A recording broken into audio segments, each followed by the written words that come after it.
शांति। Comfortable होकर बैठें। कुछ पलों के लिए मन को चारों ओर से समेटकर इस मोमेंट में आ जाएं और अपने को अपने सत्य स्वरूप के बारे में रिमाइंड करें। बहुत समय से बॉडी कॉन्शियसनेस की आदत पड़ गई है। अपने को याद दिलाएं कि मैं शरीर नहीं, इस शरीर को चलाने वाली आत्मा हूँ। बीइंग ऑफ लाइट हूँ। I am a peaceful being.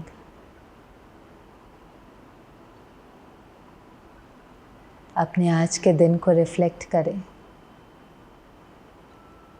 आज भिन्न भिन्न रोल्स प्ले करते हुए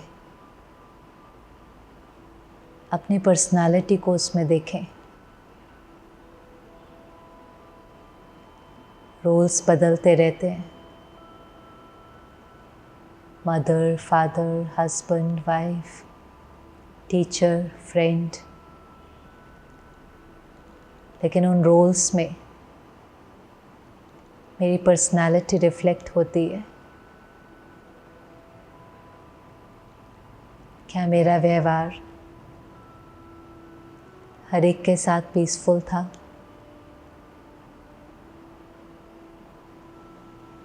Am I content with my behavior?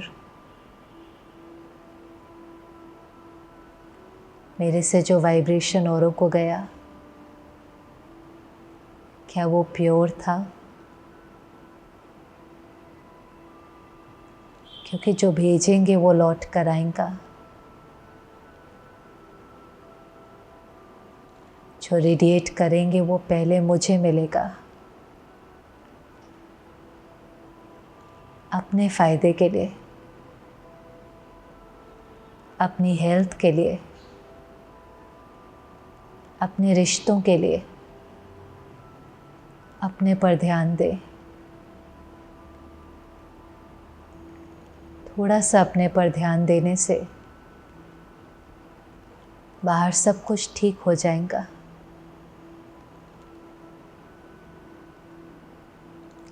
Om Shanti.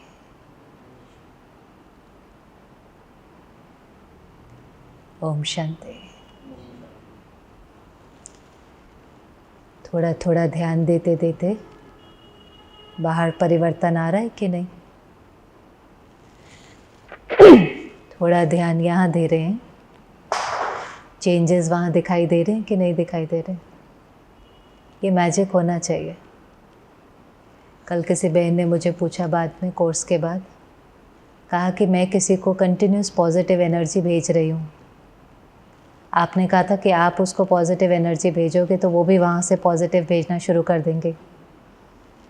मुझे कई दिन हो गए उसके बारे में अच्छा सोचते सोचते, अच्छा वाइब्रेशन रेडिएट करते करते, पर उसका वाइब्रेशन और उसका थॉट अभी भी चेंज नहीं हुआ है। तो मैं क्या करूं? क्या करना चाहिए? डोज बढ़ा। यस, डोज बढ़ा दो।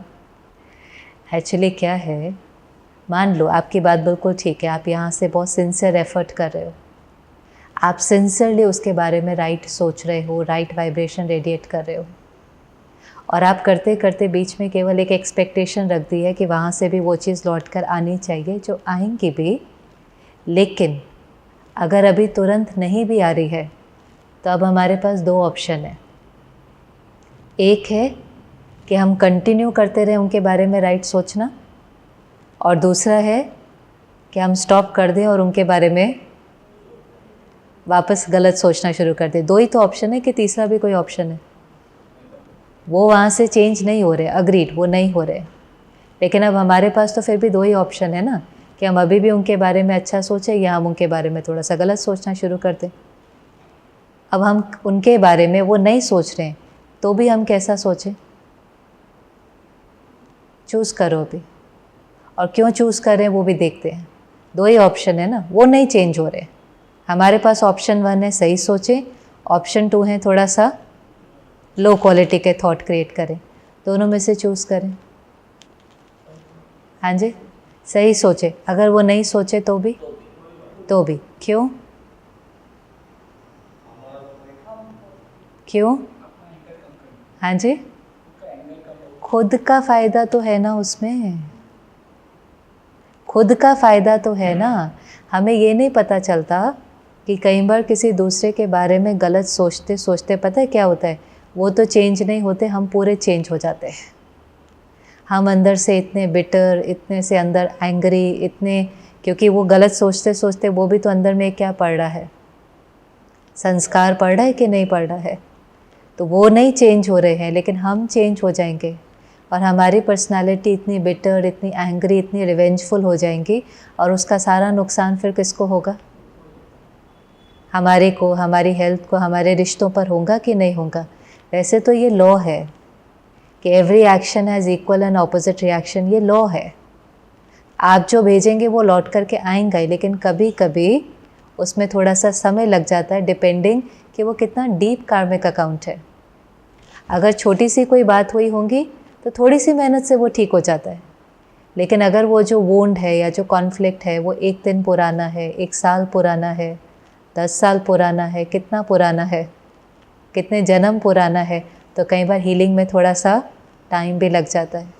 और वैसे भी जब कभी भी हम कोई चीज़ करते हैं तो एक्सपेक्टेशन के साथ नहीं करनी चाहिए, उसमें बैरियर आ जाता है, वो सेल्फलेस नहीं होती। आज फिज़िकल हीलिंग भी जब करेंगे ना रेखी आदि में, तो कहेंगे नहीं नहीं आप इसको सेल्फलेसली करो, निस्वार्थ करो, ये काम करेंगे ही, आप इसके ऊपर फेथ रखो। क्योंकि जैसे हम एक्सपेक्ट करते हैं उसकी जो क्वालिटी है वो इतनी प्योर नहीं रहती है।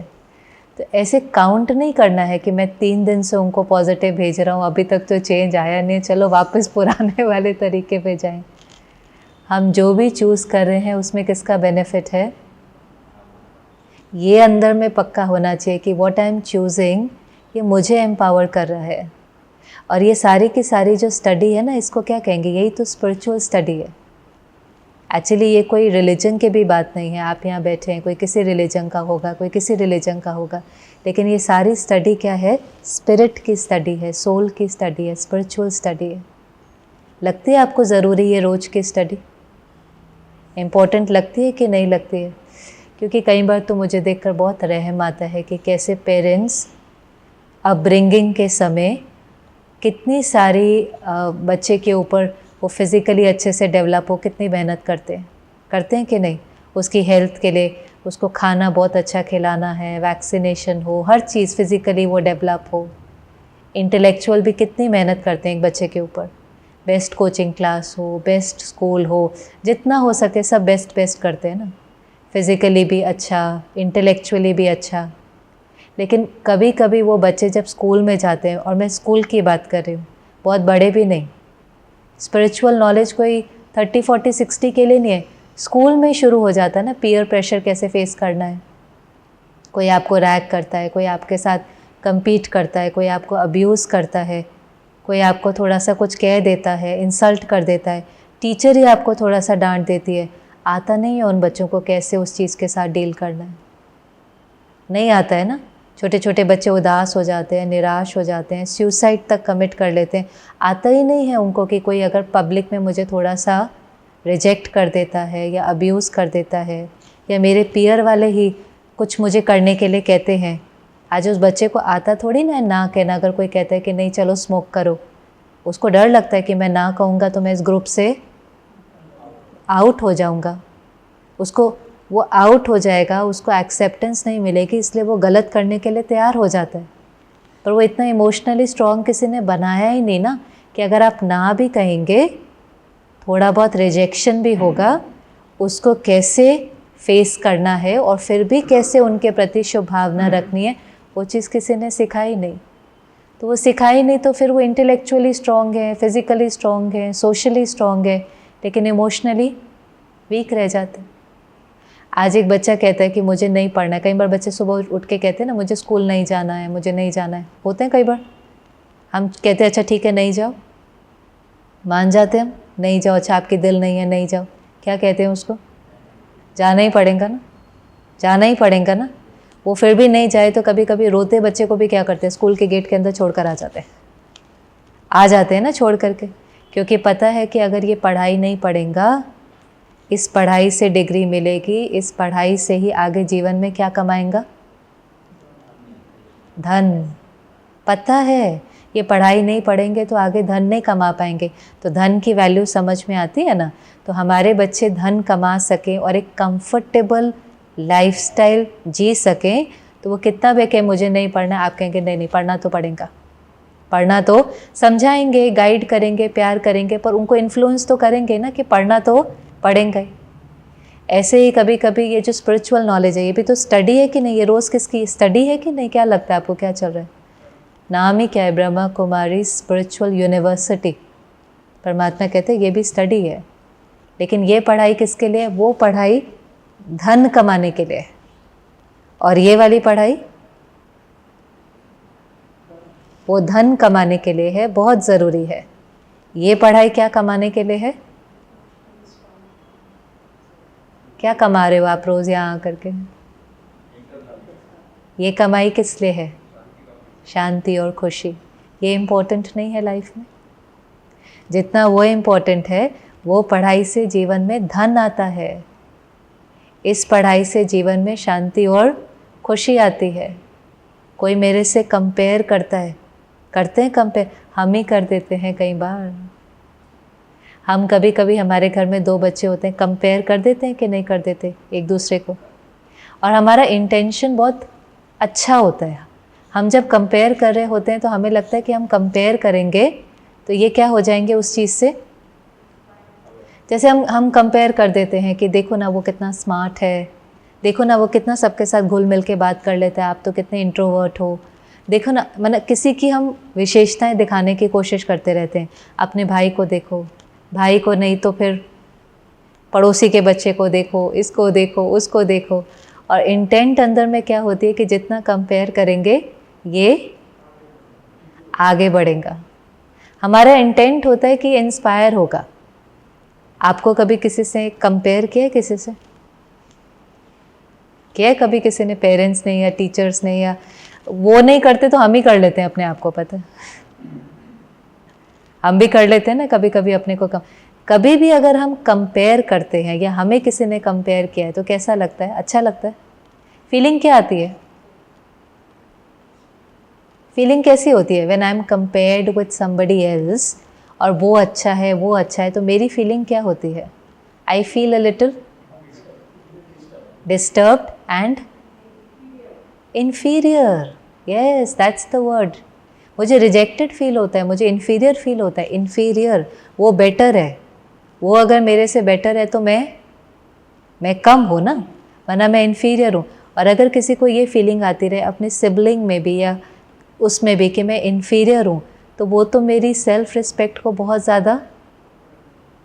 डैमेज कर देता है। हम इतने दिन से स्वमान की बात कर रहे हैं, स्वमान की बात कर रहे हैं, और ये कंपैरिजन तो मेरे स्वमान को बिल्कुल ख़त्म कर देता है। और वंडरफुल बात ये है कि कई बार, इतनी बार हमें चाइल्डहुड में या कभी कभी कंपेयर किया होगा किसी और ने, तो हमें अच्छा नहीं लगता था, हमारी सेल्फ रिस्पेक्ट को वो अफेक्ट करता था।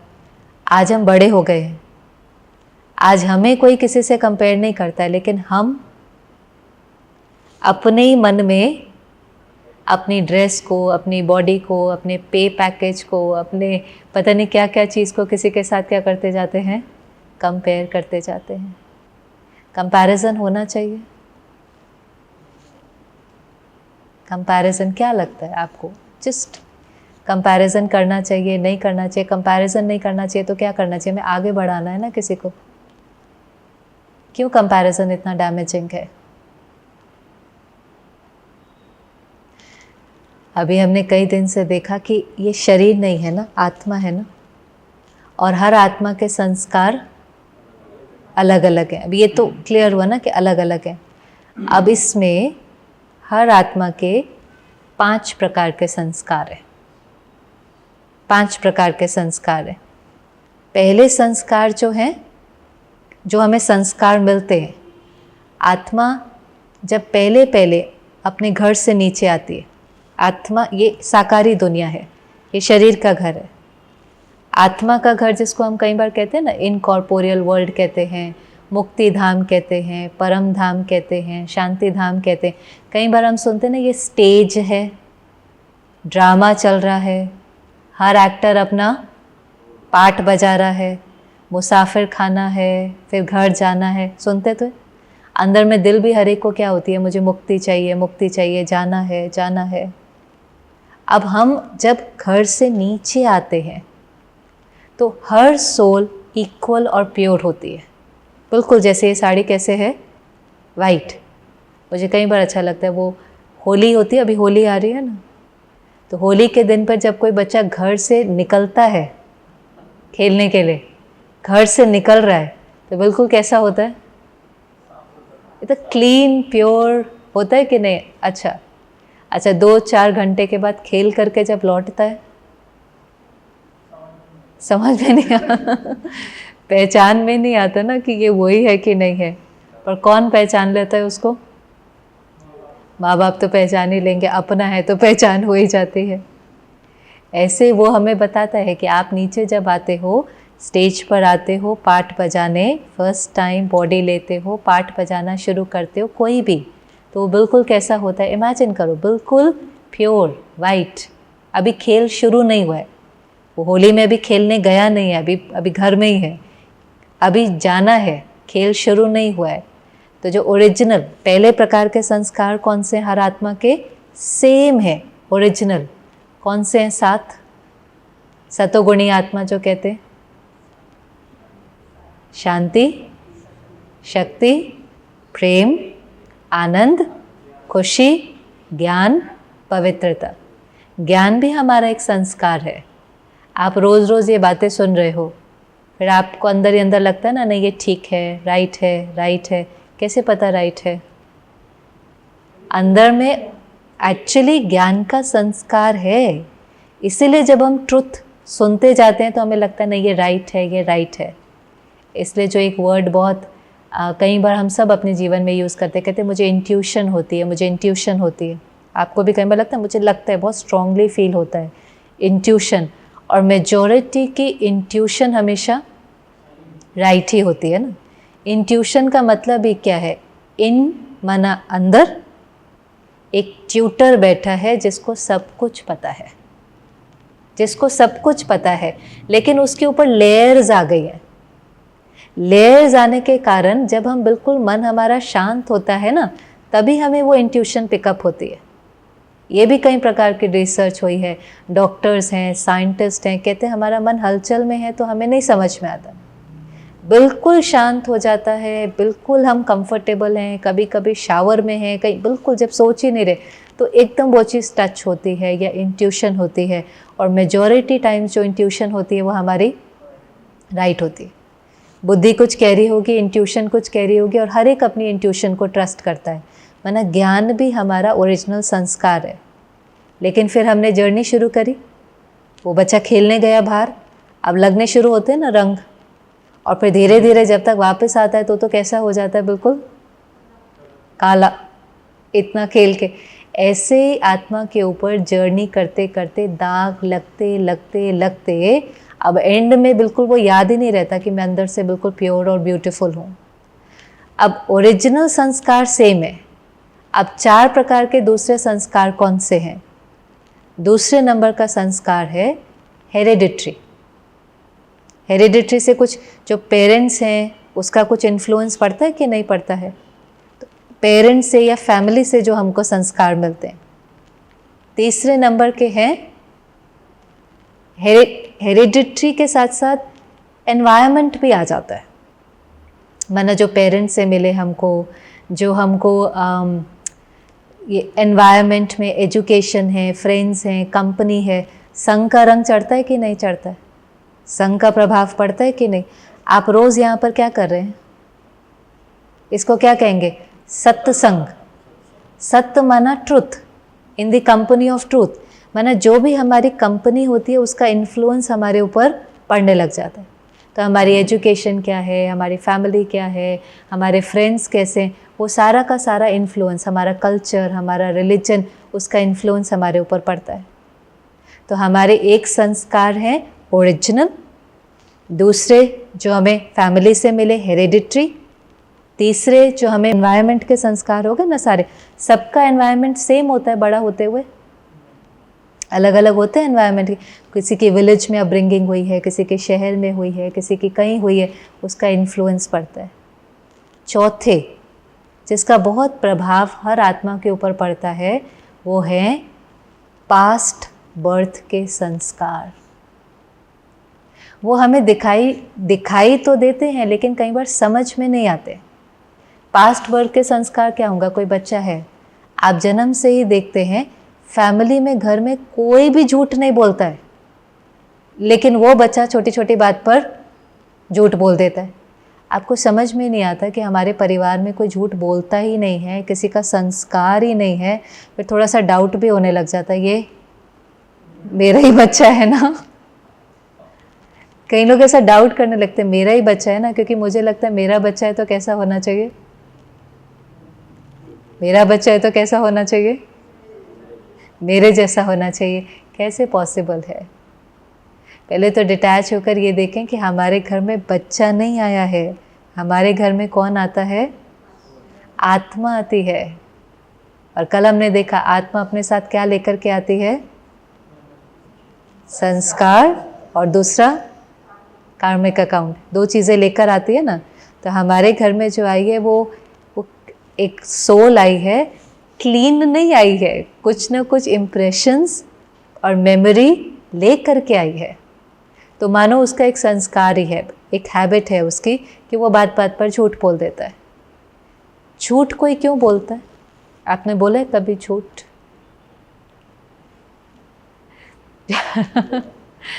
हमारी दादी जी थी, वो कई बार सभा में, बड़ी सभा में खुल के ऐसे पूछती थी, वो हाथ उठाना जिसने कभी जीवन में झूठ नहीं बोला है।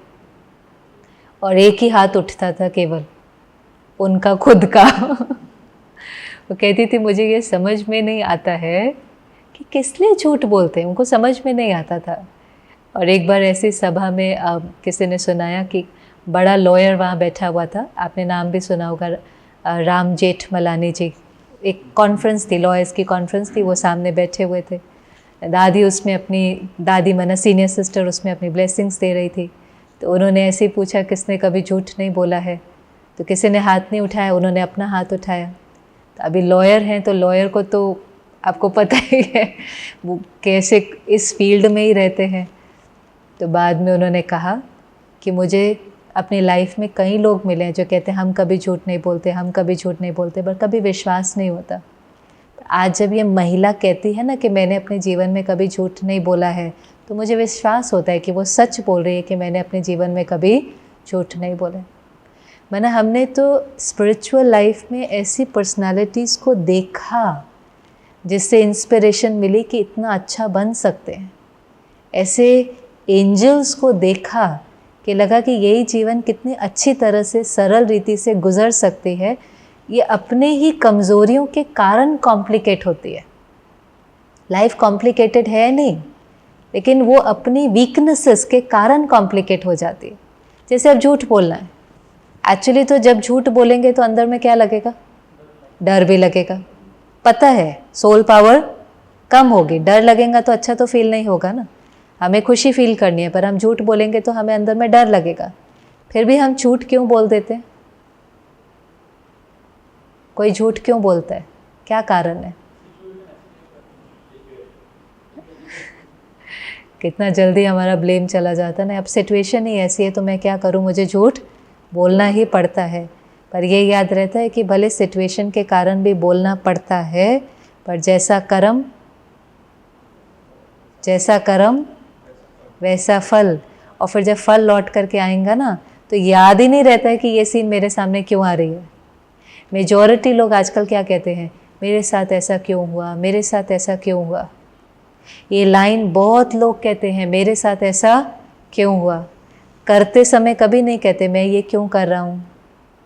करते समय हम कहते सिचुएशन ऐसी थी इसलिए मुझे करना पड़ा, झूठ बोलना पड़ा, गुस्सा करना पड़ा, सिचुएशन ऐसी थी।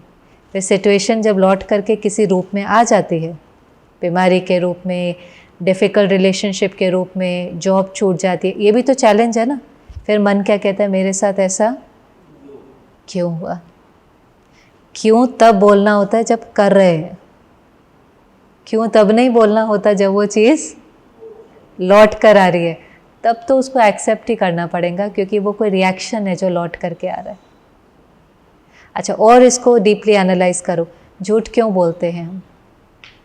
हमें क्या लगता है कि सच बोलेंगे तो सामने वाला नाराज़ हो जाएगा। एक बच्चा क्यों टीचर के साथ झूठ बोल देता है या पेरेंट के साथ झूठ बोल देता है, उसको पता है कि सच बोलेंगे डांट पड़ेगी, झूठ बोलेंगे बच जाएंगे। सिंपल। आज स्कूल में उसे पता है कि मैंने सच बोल दिया कि मैंने होमवर्क नहीं किया क्योंकि मेरा मन नहीं कर रहा था, तो टीचर ने क्या करना है, डांटना ही है ना। और अगर उसने झूठ बोल दिया कि मैंने इसलिए होमवर्क नहीं किया था क्योंकि घर में फलाना बीमार था या मैं बीमार था, तो झूठ बोल करके क्या मिलेगी वहाँ से, सिंपैथी मिलेगी। तो जब अब झूठ बोल करके सिंपैथी मिलती है और सच बोल करके डांट पड़ती है, तो फिर कोई क्यों सच बोलेगा। घर में भी कितनी बार होता है हस्बैंड वाइफ, उनको पता है कि अब सच बोला तो महाभारत हो जाएंगे, जाने दो ना भी, तो थोड़ा सा ऐसा कुछ ना कुछ बोल देते हैं, कहते जाने तो इनको थोड़ी ना पता चलेगा। माना इंटेंट हमारी होती है कि ये रिलेशनशिप ठीक रहे, इंटेंट तो यही होती है ना, इंटेंट कोई गलत नहीं है। पर परमात्मा कहते हैं इंटेंशन कितनी भी प्योर हो, अगर विधि ठीक नहीं होगी तो कभी भी सिद्धि नहीं मिलेंगी। फिर वो एक झूठ बोलेंगे, इसलिए वो कई बार कहते हैं ना, एक झूठ को छिपाने के लिए 100 बोलने पड़ते हैं। फिर 100 बोलते बोलते वो झूठ बोलने का हैबिट पड़ जाती है। फिर कब झूठ बोल देते हैं पता ही नहीं चलता। कोई पूछेगा कहाँ पर हो, होंगे मलाड में, कहेंगे बस बस बस पहुँच रहे हैं, बोरीवली में ही है। बोल देते हैं कि नहीं बोल। क्यों हम उस समय उनको सच सच नहीं बता पाते कि हम यहाँ पर हैं, हमें पहुँचने में 15 मिनट और लगेंगे, आप वेट कर सकते हो तो ठीक है, नहीं तो कोई बात नहीं, अभी हम यहाँ पर हैं। और उसको पूछो ना, कहते हैं पता नहीं चलता मैं क्यों झूठ बोल देता हूँ। हाँ, मैं ये बोल सकता था, मुझे पता ही नहीं चलता। मना अब वो चीज़ जब हैबिट बन जाती है ना, तो पता ही नहीं चलता कि हमने क्यों बोला और किसके लिए बोला। तो एक चीज़ अब हमें पता चला कि हमने झूठ तब बोला क्योंकि हमें अंदर में डर था कि सच बोलेंगे तो ये डांट देंगे या नाराज़ हो जाएंगे। अब इससे ये सीखना है कि अगर मुझे चाहिए कि हर कोई मेरे से सच बोले, हम भी तो कहते हैं ना, नहीं मेरे से सच बोलो, ऑनेस्ट रहो। एक रिलेशनशिप की फाउंडेशन किस पर बेस्ड होती है, ऑनेस्टी पर बेस्ड होती है ना। नाउ इफ़ आई वांट कि मेरा स्पाउस, मेरे बच्चे, मेरे फ्रेंड्स मेरे से सच बोले, कुछ गड़बड़ भी हो गई है तो भी सच बोले, स्कूल भी बंक किया था तो भी आकर के सच बताएं, तो मुझे अपने पर क्या मेहनत करनी पड़ेगी। ना ना ना, हमने अभी देखा कि हम सच बोलने में क्यों डर रहे थे कि सामने वाला नाराज़ हो जाएगा या गुस्सा हो जाएगा। अगर मेरे बच्चे को हर बात आकर के मुझे बतानी है, सच बोलना है, तो उसको मेरे से क्या गारंटी होनी चाहिए कि मैं इनको कुछ भी बताऊंगा ये गुस्सा नहीं करेंगे। अब आप बताओ, ये रिस्पॉन्सिबिलिटी उठाने के लिए तैयार? समझाना है, पेरेंट नहीं समझाएगा तो और कौन समझाएगा, पेरेंट नहीं गाइड करेगा तो कौन गाइड करेगा। लेकिन क्या उनको इतनी गारंटी है कि मैं इनको कुछ भी बोलूँगा तो ये रिएक्ट नहीं करेंगे, अपसेट नहीं होंगे, गुस्सा नहीं करेंगे? ऐसा नहीं है कि 2-2 दिन मेरे से बात ही नहीं करेंगे। हो जाता है ना कभी कभी, मदर 2-2 दिन बात नहीं करती है बच्चे से। कितना कई बार मुझे लगता है उसके लिए डिफ़िकल्ट है कि उसको ऐसा लगता है कि अब मेरे अपना ही मेरे से वो पीछे पीछे I am sorry mummy, I am sorry mummy करके घूमता रहता है। पर एज अ पेरेंट हम समझाएं, हम गाइड करें, हम डिसिप्लिन करें, पर हम इतना प्रेशर तो किसी के ऊपर नहीं डालें ना कि आप अगर सच बोलेंगे तो हम नाराज़ हो जाएंगे, तो नहीं बोलेंगे सच। और फिर हम कभी भी ये रिस्पॉन्सिबिलिटी उठाएंगे कि हमारे कारण उन्होंने झूठ बोलना शुरू किया। हम क्या कहेंगे, इनका तो झूठ बोलने का। अब वो संस्कार किस कारण से पड़ा पता नहीं ना। अगर किसी के घर में कोई ऐसा है कि उसको बहुत डांट पड़ती हो, उस कारण से उसने झूठ बोलना शुरू किया हो, और झूठ बोलते बोलते वो हैबिट पड़ गई, फिर शरीर छूट गया, फिर उस सोल ने दूसरा कॉस्ट्यूम ले लिया, वो हमारे घर में आ गई जहाँ सब सच बोलते हैं और वो एक ही है जो झूठ बोलता है। तो पहले तो हमें उस संस्कार को क्या करना पड़ेगा, बदली करने से भी पहले क्या करना पड़ेगा, स्वीकार तो करना पड़ेगा ना कि इसका कुछ पास्ट का है, स्वीकार तो करना पड़ेगा ना। ऐसे तो नहीं कह सकते ना कि ये पता नहीं कैसे, ये मेरा ही बच्चा है, वो रिजेक्ट तो नहीं कर सकते ना। फिर आप किसी भी संस्कार को ट्रांसफॉर्म कर सकते हो। ये भी बड़ी बात है जो परमात्मा ने कहा कि कड़े से कड़ा संस्कार भी परिवर्तन हो सकता है योग की ताकत से। योग माना positive energy, positive vibration, positive advice के साथ बड़े से। हाँ, साइकोलॉजिस्ट कई बार नहीं स्वीकार कर पाते हैं, कहते नहीं नहीं ये हैबिट तो कभी चेंज हो ही नहीं सकती। कोई भी कड़े से कड़ा संस्कार भी, क्योंकि है क्या, अब ये आत्मा की 3 फैकल्टी है, आत्मा की 3 फैकल्टी है। पहला मन, दूसरा बुद्धि, तीसरा संस्कार। मन का काम क्या है, मन का काम क्या है, सोचना। तो जब आत्मा सोच रही है तो उसको हमने कहा मन है। फिर बुद्धि का काम क्या होता है, डिसीजन लेना। फिर जब हम डिसीजन लेते हैं तो वो चीज़ हमारे एक्शन में आती है।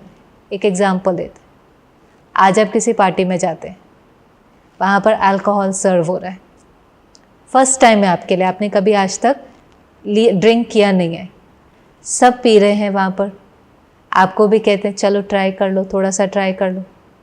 अब ये मन थॉट क्रिएट करेगा कि नहीं, अब ये 2 थॉट क्रिएट करता है मन।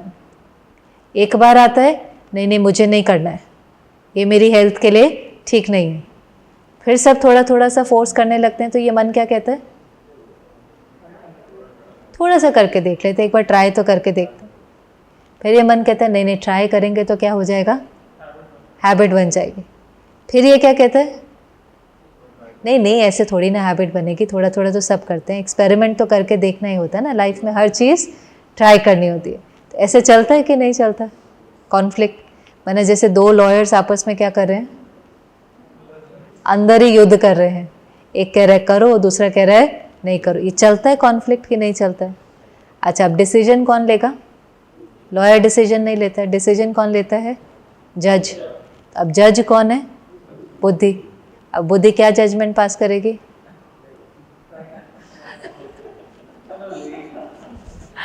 ये तो हर एक की बुद्धि पर है ये तो हर एक की इंटेलेक्ट कितनी स्ट्रॉन्ग है, कितनी रिफाइन है, कितनी डिवाइन है, उसके अकॉर्डिंग है। हम लोग कई बार हंसते हैं, हमारा जो सेंटर है ना चंदावरकर रोड पर जो सेंटर है, तो सेंटर बी विंग में है और ए विंग में नीचे ही लेजर पॉइंट होटल है जिसके बाहर लिखा है बार एंड रेस्टोरेंट।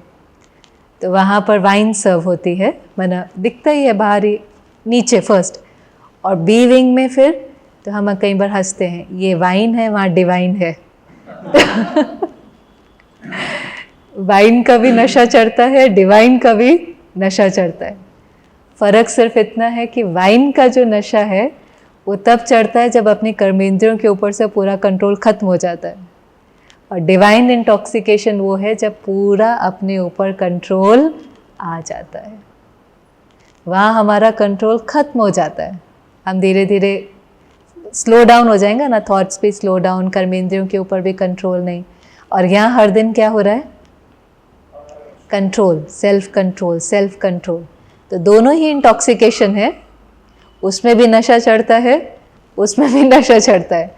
अब वो डिसाइड करना है कि ए विंग वाला नशा करना है कि बी विंग वाला करना है। तो आपस में कई बार इस तरह से हंसते हैं। तो वही बुद्धि है, वो बुद्धि कई बार डिसाइड करती है। जैसे आपने कहा कि मान लो उसने, जज ने डिसाइड किया ठीक है एक बार ट्राई कर लेते हैं, क्या फ़र्क पड़ता है।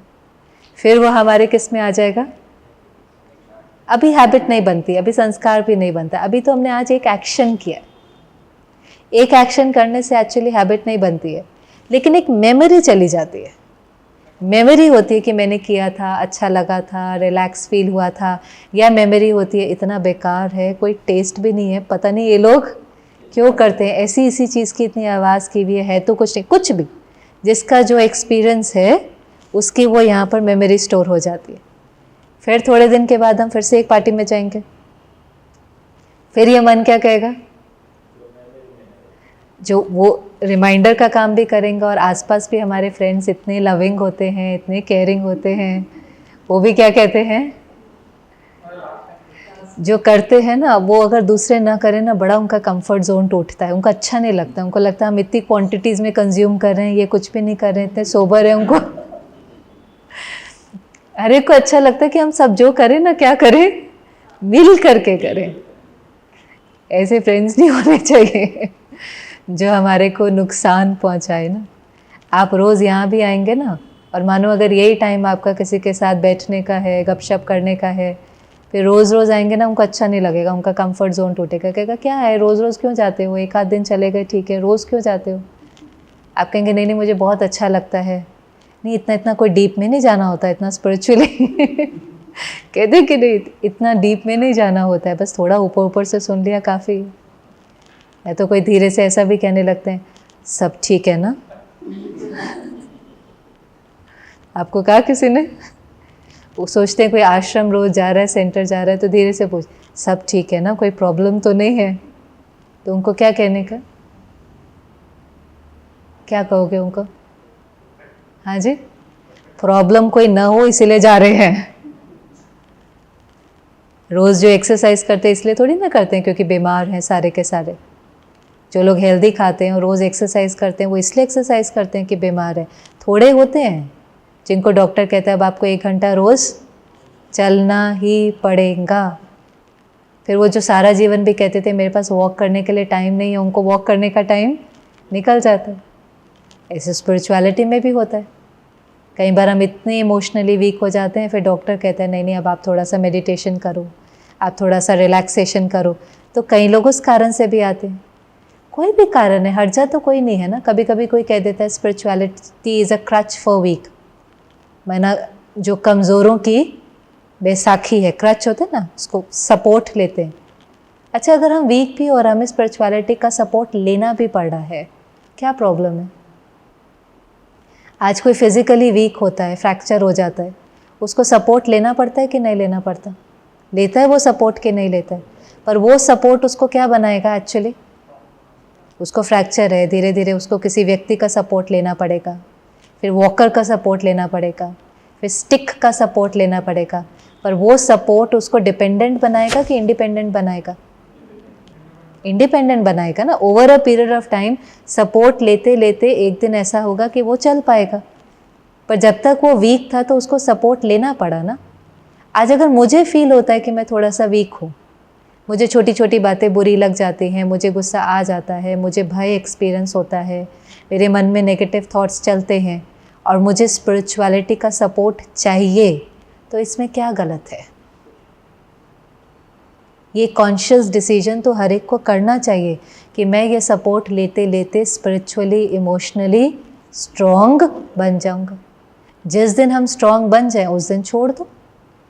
कोई ऐसा थोड़ी ना है कि हमें रोज़ करना है। जो जिसको जब तक लगता है, हमें लगता है अब तक हमें इसकी ज़रूरत है, किसी को लगता है भाई मुझे तो रोज़ ज़रूरत है, मुझे रोज़ जब ये पॉजिटिव इन्फॉर्मेशन मिलती है तो मुझे अच्छा लगता है, रोज़ जैसे स्नान करते हैं, खाना खाते हैं, ऐसे ही ये मेरे लिए जैसे रोज़ का मन का भोजन है, मन को रिलैक्स करता है, वो उसको लाइफ टाइम भी अडॉप्ट कर लेता है। स्पिरिचुअलिटी को एक अपने जीवन का लाइफस्टाइल भी बना लेता है। कहने का भाव है अपने डिसीजंस अपने एक्सपीरियंस से लेने चाहिए। अपने डिसीजंस अपने एक्सपीरियंस से लेने चाहिए, लोग क्या कहेंगे और उसके इन्फ्लुएंस में नहीं लेने चाहिए। आपको ठीक नहीं लगता है वो तो बहुत अलग बात है, हमने डिसकंटिन्यू कर दिया, हमें ठीक नहीं लग रहा था, हमें कंफर्टेबल नहीं लग रहा, हमें कंफर्टेबल लग रहा था, हमें फ़ायदा हो रहा था, हमें अच्छा लग रहा था, हमें मज़ा ला रहा था, पर किसी ने कह दिया सब ठीक है ना, तो हमें लगा अरे पता नहीं यही ना सोचने लगे कि मेरे में कोई प्रॉब्लम है और इसलिए मैंने किया, वो ठीक नहीं। केयरफुली मुझे अपने अपने डिसीजंस लेने हैं। कुछ दिन पहले एक सिस्टर मुझे मिलने आई सेंटर पर, इतनी स्वीट लुकिंग सिस्टर थी, 21 ईयर ओल्ड थी। मुझे लगा कोर्स शादी करने के लिए आई, कहती थोड़ी बात करनी है। पूछा क्या है, तो वो 21 ईयर ओल्ड है, उसकी 26 ईयर ओल्ड सिस्टर बहुत ज़्यादा ट्रॉमा में होगी, डिप्रेस्ड होंगी, वो उसका सपोर्ट लेने के लिए आई थी। मैं क्या करूं, मुझे बहुत चिंता होती है। तो मैंने कहा आपके पेरेंट्स क्या है, आप तो छोटी बहन है, वो बड़ी है, घर में और कौन है बड़ा कोई। तो कहते कि पेरेंट्स तो हैं, पर वो ट्रॉमा का सारा कारण ही है कि हमारे घर में हमने छोटेपन से ही बहुत कॉन्फ्लिक्ट देखा है। पेरेंट्स की आपस में बनती नहीं है, कॉन्फ्लिक्ट भी बहुत रहता है, डोमेस्टिक वायलेंस भी है और भी कई प्रकार का अब्यूज़ है।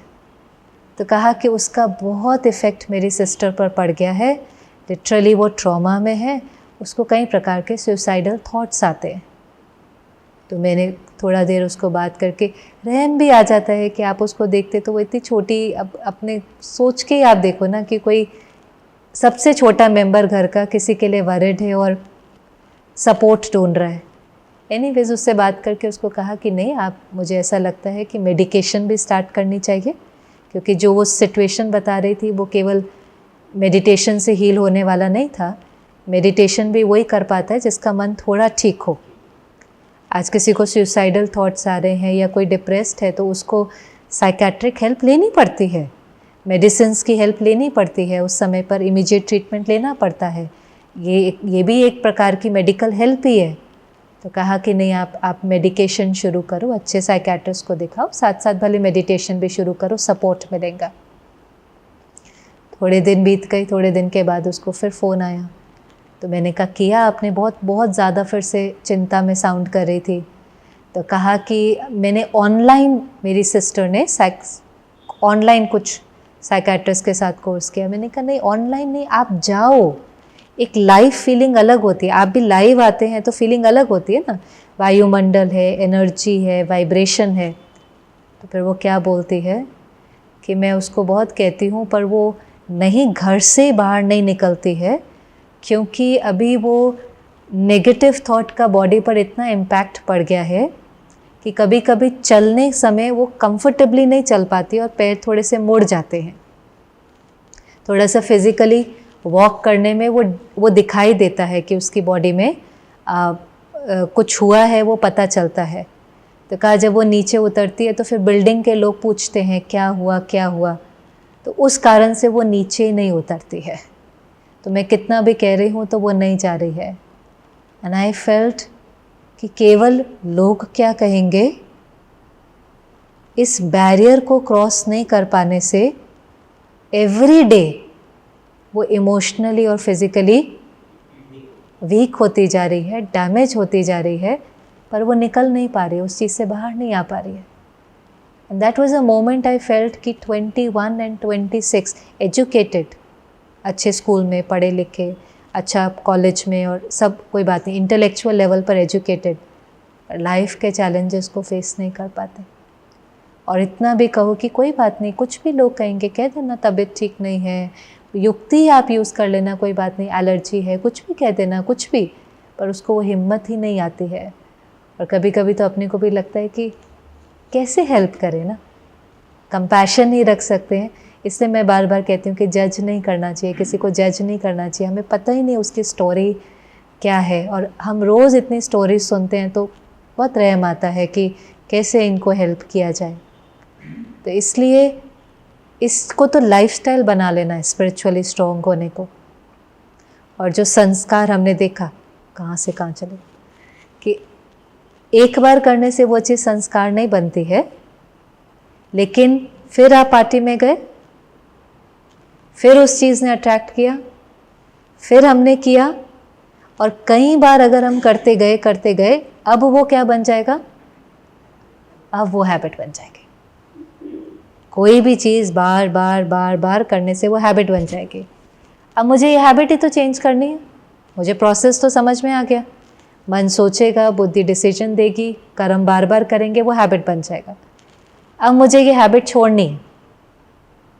अभी मुझे ये प्रोसेस क्या करना पड़ेगा? रिवर्स करना पड़ेगा। मानो मुझे पता चला कि ये मेरे हेल्थ को नुकसान कर रही है, मुझे छोड़ना है, कि मेरा डिसीजन है। अब आप फिर पार्टी में जाएंगे, फिर मन 2 संकल्प करेगा कि नहीं करेगा? जब वो एक बार संस्कार बन जाता है ना, तब 2 संकल्प नहीं आते। पहली बार आप पार्टी में गए तो 2 आएंगे, करें नहीं करें, करें नहीं करें। साइकोलॉजिस्ट कहते हैं कि 21 बार कोई चीज़ करने के बाद वो हैबिट बन जाती है।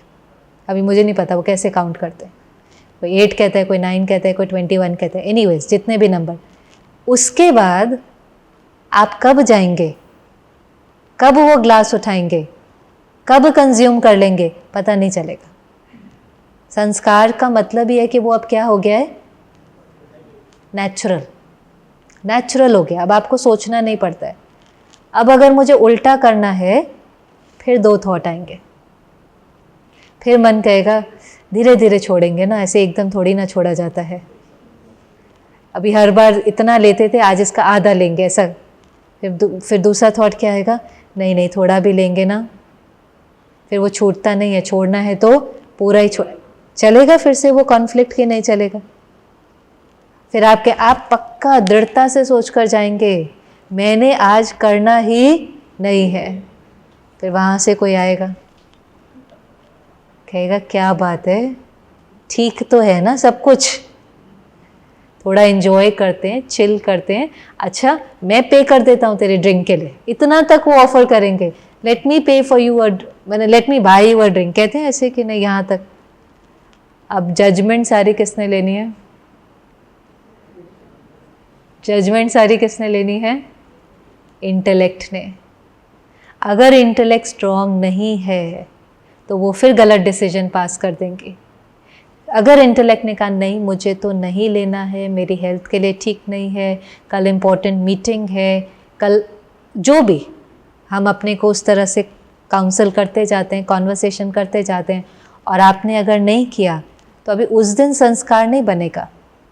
लेकिन 1 बार, 2 बार, 3 बार, 10 बार करने के बाद फिर आप आराम से पार्टी में जाएंगे, आपको वो चीज़ अट्रैक्ट करेंगी नहीं, उस तरफ ध्यान जाएगा ही नहीं, और कहने वाले भी छोड़ देंगे। उनको पता है over a period of time वो हमको रिस्पेक्ट करना शुरू कर देते हैं कि ये फर्म है अपने डिसीजंस के ऊपर, ये जो चूज़ करते हैं उसको कर लेते हैं। नहीं तो पता वो क्या कहते हैं, ये बोलते हैं लेकिन थोड़ा सा ऑफर करो ना। ये जैसे व्रत रखते हैं तो क्या कहते हैं, मेरा व्रत है ना, मेरा व्रत है, तो व्रत वाले को कोई छेड़ता ही नहीं है, फिर कहता अच्छा ठीक है व्रत है तो क्या करेंगे। ऐसे ही जब कोई संस्कार चेंज करना होता है तो लिटरली व्रत रखना पड़ता है कि मैंने ये नहीं करना है। अब ये तो फिज़िकल हैबिट हो गई। ऐसे ही चाहे वो सच बोलने की आदत है, चाहे वो गुस्सा ना यूज़ करके प्यार से बात करने की आदत है, चाहे फियर को लव में कन्वर्ट करने की, ये भी तो आदतें ही है ना। पर ये सारी की सारी आदतें चेंज हो जाती हैं जब हम अपने पर मेहनत करते हैं। और इसीलिए जो आखिरी प्रकार का संस्कार है वो है विल पावर से क्रिएट किया हुआ संस्कार, आत्मबल से, दृढ़ता से, डिटर्मिनेशन से क्रिएट किया हुआ संस्कार। तो पहले कौन सा था? पहले संस्कार कौन सा था? ओरिजिनल, जो सबके सेम है। फिर जर्नी शुरू हुई, फिर कहाँ से मिले हमें? हेरिडिटरी। फिर तीसरा एनवायरनमेंट, फिर चौथा पास्ट के जो हम ट्रांसफॉर्म कर सकते हैं, और 5वां विल पावर। वो हम कर रहे हैं कि रोज़ रोज़ विल पावर बढ़ा करके किस पर वापस जा रहे हैं? ओरिजिनल के ऊपर जा रहे हैं। हो सकता है? हो सकता है? थोड़ा सा तो बोलो ना, हो सकता है क्या? हो ही सकता है, क्यों नहीं हो सकता?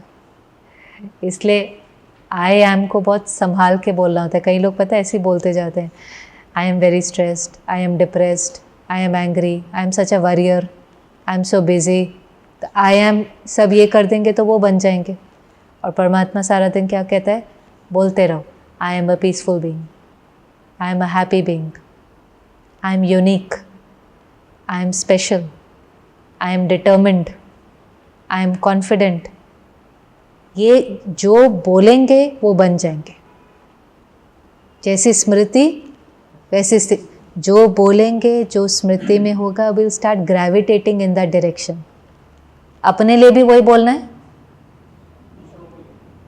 अपने लिए भी वही बोलना है, और दूसरों को भी जो बनाना चाहते हो वही देखना है, वही बोलना है, वो भी वैसा बनते चले जाएंगे।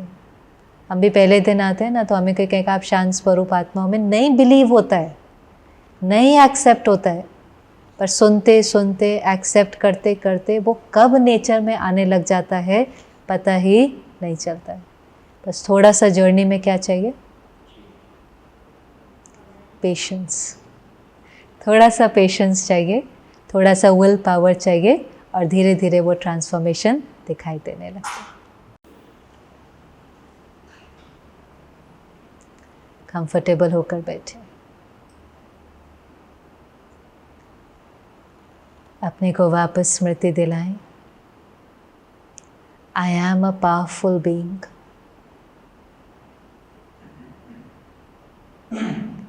मेरे ओरिजिनल संस्कार शांति, शक्ति, प्योरिटी, नॉलेज, हैप्पीनेस, ब्लिस के हैं। जब मैं घर से निकली थी मैं एक्टर बिल्कुल परफेक्ट थी, लेकिन इस रंगमंच पे पार्ट प्ले करते करते कुछ दाग लग गए हैं, पर वो दाग टेम्पररी है। वो मैं नहीं हूँ, वो अक्वायर्ड संस्कार है। चाहे भय है, चिंता है, डाउट करना है, कंपेयर करना है, ये सब अक्वायर्ड संस्कार है। अब मुझे अपनी विल पावर से इनको ट्रांसफॉर्म करना है, और ये ट्रांसफॉर्म ऑलरेडी होने लगे हैं। थोड़े से एफर्ट से, थोड़ी सी अवेयरनेस से, थोड़ा माइंडफुल होने से ऑलरेडी चेंजेस दिखाई दे रहे हैं। जितना हम अपनी ओरिजिनल नेचर में आएंगे उतना कंफर्टेबल फील होगा, उतना कंटेंटमेंट अनुभव होंगे। तो हर रोज़ अपनी विल पावर से पुराने दागों को मिटाकर अपनी ओरिजिनल नेचर को इमर्ज करना है। ओम शांति।